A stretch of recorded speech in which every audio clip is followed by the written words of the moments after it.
ये तो आप सभी जानते हैं कि हर युग में भगवान विष्णु अवतार लेते हैं। अब तक भगवान विष्णु 9 अवतार ले चुके हैं, जबकि उनका अंतिम और सबसे महत्वपूर्ण शक्तिशाली 10वां अवतार बाकी है, जिसे कल्कि अवतार कहा जाता है। कल्कि अवतार की बातें आज से कई हजार साल पहले ही शुरू हो गई थीं। उनके अवतार को लेकर कई तरह की भविष्यवाणी की जा चुकी है, लेकिन यह कलयुग है, पाखंड का युग, जहां असली और नकली में पहचान करना कई बार मुश्किल हो जाता है। ऐसे में साल 1964 में संत गुरुओं ने एक बैठक का आयोजन किया ताकि भगवान कल्कि के असली अवतार की पहचान हो सके और कोई पाखंडी मासूम लोगों को अपने पाखंड का शिकार न बनाए। तो क्या है भगवान कल्कि के असली अवतार की पहचान? कैसे पता चलेगा वो हमारे बीच हैं या नहीं? क्या निर्णय निकला संतों के इस सभा में, और क्या कहती है संतों की ये पुस्तक? भगवान कल्कि से जुड़ी वो 13 पहचान कौन कौन सी है, जानने के लिए वीडियो के आखिर तक बने रहें। दोस्तों, सनातन की वीडियो यूट्यूब चैनल को आपके सपोर्ट की आवश्यकता है। हमें सब्सक्राइब किए बिना मत जाइएगा और वीडियो को लाइक भी जरूर कर दीजिएगा। मित्रों, कई धर्म ग्रंथों के अलावा भगवत गीता में बताया गया है कि जब जब पृथ्वी पर पाप बढ़ेगा, धर्म की हानि होगी, तब तब धर्म की रक्षा के लिए भगवान विष्णु अवतार लेंगे। वर्तमान कलयुग में जब पाप अधर्म अपनी चरम सीमा पर होगा, तब भगवान विष्णु कल्कि अवतार लेंगे, जो उनका अंतिम और सबसे शक्तिशाली अवतार होगा। कल्कि अवतार में भगवान विष्णु अपने शक्तिशाली रूप में पापी मनुष्य का नाश कर धर्म और धर्म से जुड़े लोगों की रक्षा करेंगे। कल्कि पुराण और भागवत पुराण के अनुसार कल्कि का जन्म सतयुग के आरंभ और कलयुग के अंत के संधि काल में होगा। वो एक ब्राह्मण के घर में जन्म लेंगे और उनका जन्म श्रावण मास की शुक्ल पक्ष की षष्ठी तिथि को होगा। लेकिन भगवान कल्कि अकेले जन्म नहीं लेंगे, बल्कि उनके साथ 74,000 लोग और जन्म लेंगे, जो उनके अनुयायी होंगे। इसके अलावा 64 धर्मगुरु और 8 सैन्य अधिकारी भी जन्म लेंगे, और ये सभी पब्लिसिटी से दूर एकांत दूर दराज जंगलों में रहेंगे। ऐसे में सवाल उठता है कि भगवान कल्कि को हम पहचानेंगे कैसे? हमारी तरह भारत के साधु संतों के मन में भी यही सवाल था कि भगवान कल्कि को पहचानेंगे कैसे? कहीं कोई पाखंडी अपने आप को भगवान कल्कि का अवतार बताकर लोगों को ठगने ना लग जाए। इस समस्या से निपटने के लिए जुलाई 1964 को उत्तराखंड के कुछ महान संतों ने एक बैठक का आयोजन किया। इस बैठक का मुख्य उद्देश्य भगवान कल्कि की पहचान करना था, जिसके लिए साधु संत विद्वानों ने प्राचीन ग्रंथों और ज्योतिष विज्ञान का अध्ययन किया और कल्कि अवतार नामक पुस्तक में भगवान कल्कि की मुख्य पहचान लिखकर लोगों के सामने पेश की। आज हम इसी पुस्तक के अनुसार भगवान कल्कि की 13 मुख्य पहचान बताने वाले हैं, तो वीडियो को लाइक शेयर करके चैनल को सब्सक्राइब कर लीजिए, ताकि आप भी अपने आराध्य को पहचान सकें और ढोंगियों के जाल से दूर रहें। पहला, माथे पर चिन्ह। कल्कि अवतार पुस्तक के अनुसार भगवान कल्कि के माथे पर एक चिन्ह होगा, जो चंद्रमा के आकार का होगा, जिसे आप यू शेप भी कह सकते हैं। दूसरा, गले पर चिन्ह। कई लोग माथे पर ऐसे चिन्ह बनवा भी सकते हैं, क्योंकि ये कलयुग है जहां पाखंड अपनी चरम सीमा पर है। ऐसे में साधु संतों ने दूसरी निशानी दी है, गले पर चिन्ह। दरअसल कल्कि अवतार के गले पर भी चंद्रमा की निशानी होगी। आपको बता दें कि यह खास बात है कि यह चिन्ह एक रेखा से नहीं बल्कि 2 रेखाओं से मिलकर बना होगा। तीसरा, कंठ पर मणि।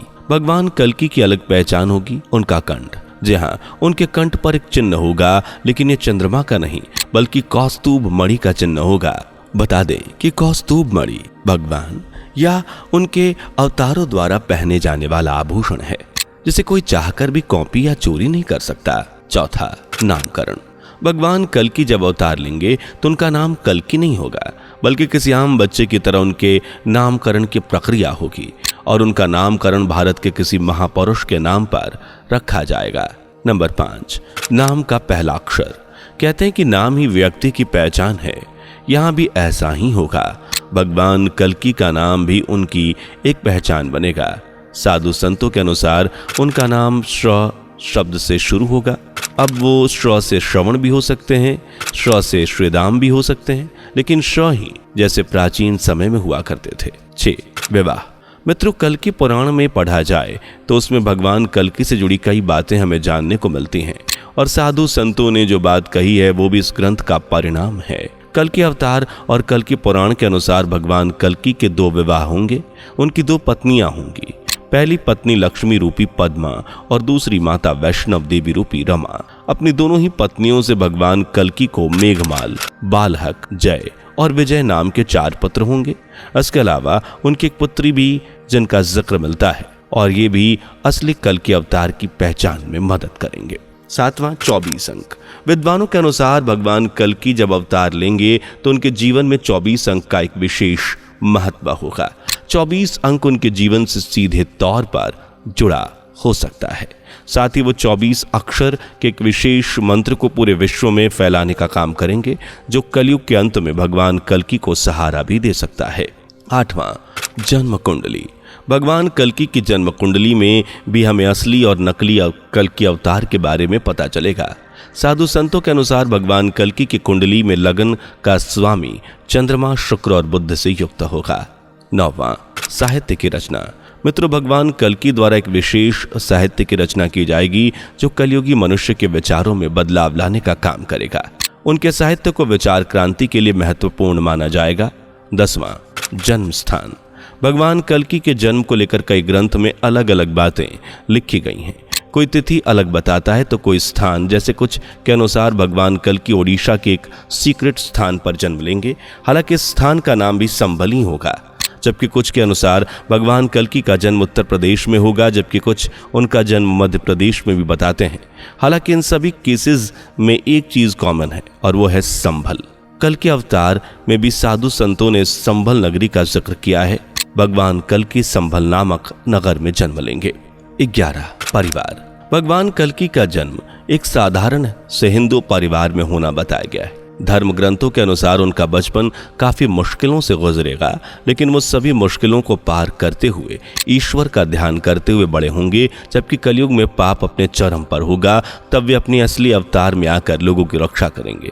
इस सब में उनका परिवार भी उनकी मदद करेगा। उनके पिता एक तपस्वी होंगे जिनका नाम विष्णु यशा होगा, जबकि माता का नाम होगा सुमति।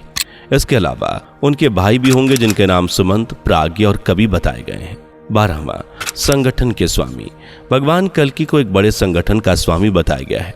धरती पर रहते हुए वो इस संगठन को नेतृत्व देंगे और उनके संगठन की पहचान होगी पीला रंग। 13वां पीला रंग।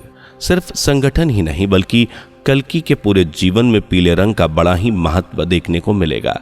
भगवान कल्कि वस्त्र भी पीले रंग के ही पहनेंगे और पीले रंग को ही ज्यादा महत्व देंगे। इन सब के अलावा भगवान कल्कि के पास अद्भुत शक्तियां होंगी। वो सर्वोच्च शक्तियों के मालिक होंगे। प्रकृति पर उनका कंट्रोल होगा और प्रकृति उनके अनुसार ही काम करेगी। उनके पास विशेष ज्ञान होगा जिससे वो पूरी दुनिया को हैरान कर देंगे।